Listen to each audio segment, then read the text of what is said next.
Green Park Coaching Center, All India First Rank, 720 out of 720. Number of students joined MBBS in 2024, 1951. Green Park Coaching Center.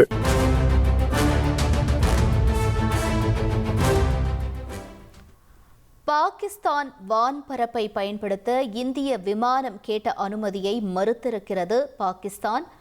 அண்மை செய்தியாக பார்த்துக் கொண்டிருக்கிறோம். விவரங்களை செய்தியாளர் ரமேஷ்குமார் வழங்கிட நாம் கேட்போம். ரமேஷ்குமார், வணக்கம். இந்த விவகாரத்தில் நடந்தது என்ன, விவரங்களை பதிவு செய்யுங்க. அதாவது நேற்று முன்தினம் இரவு டெல்லியிலிருந்து ஸ்ரீநகருக்கு இண்டிகோ விமானம் ஒன்று புறப்பட்டது.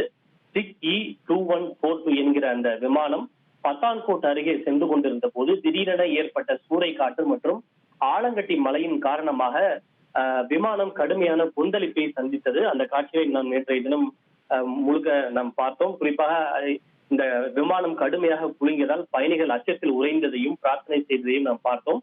இந்த நிலையில் விமானம் குழுக்கள் ஏற்படுவதை தவிர்ப்பதற்காகவும் ஆலங்கட்டி மழைக்குள் செல்வதை தவிர்ப்பதற்காகவும் பாகிஸ்தானுடைய வான்பரப்பை பயன்படுத்த விமானத்தினுடைய பைலட் அனுமதி கேட்டிருக்கிறார். ஆனால் இந்திய தரப்பு கேட்ட அந்த அனுமதியை லாகூர் ஏர் டிராபிக் கண்ட்ரோல் அனுமதி மறுத்திருக்கிறது.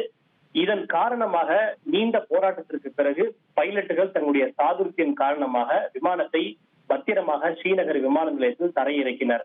விமானங்களுடைய சாமர்த்தியம் காரணமாக விமானம் பத்திரமாக தரையிறங்கினாலும் பாகிஸ்தான் இந்தியா கேட்ட இந்த அனுமதியை மறுத்ததன் காரணமாக ஒருவேளை அசம்பாவிதம் ஏற்பட்டிருந்தால் 100க்கும் மேற்பட்ட பயணிகள் அன்றைய தினம் மிகப்பெரிய உயிர் சேதம் ஏற்பட்டிருப்பதற்கான வாய்ப்பு ஏற்பட்டிருக்கும். இருப்பினும் நல்வாய்ப்பாக அந்த விஷயம் என்பது தவிர்க்கப்பட்டிருக்கின்றது. இது தகவலாக வெளியான நிலையில் தற்போது இந்திய விமான போக்குவரத்து இயக்குநரகமும் இதனை அதிகாரப்பூர்வமாக உறுதி செய்திருக்கிறது. குறிப்பாக பெஹல்காம் பயங்கரவாத தாக்குதலுக்கு பிறகு பாகிஸ்தான் மீது பல்வேறு ராஜாங்க நடவடிக்கைகளை இந்தியா மேற்கொண்டது.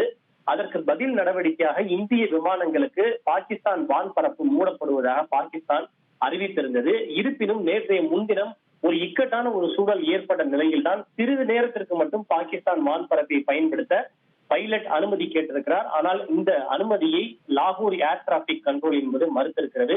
இது மீண்டும் அடுத்த சலசலப்புக்கும் பிரச்சனைகளுக்கும் வித்திட்டு இருக்கிறது.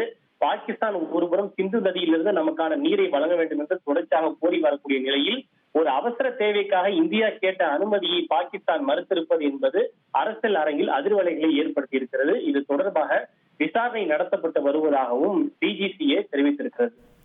விரிவான தகவல்களுக்கு நன்றி Rameshkumar. Green Park Coaching Center, All India First Rank, 720 out of 720. Number of students joined MBBS in 2024, 1951. Green Park Coaching Center. செய்திகளை உடனுக்குடன் தெரிந்து கொள்ள உடனே சப்ஸ்கிரைப் பண்ணுங்க.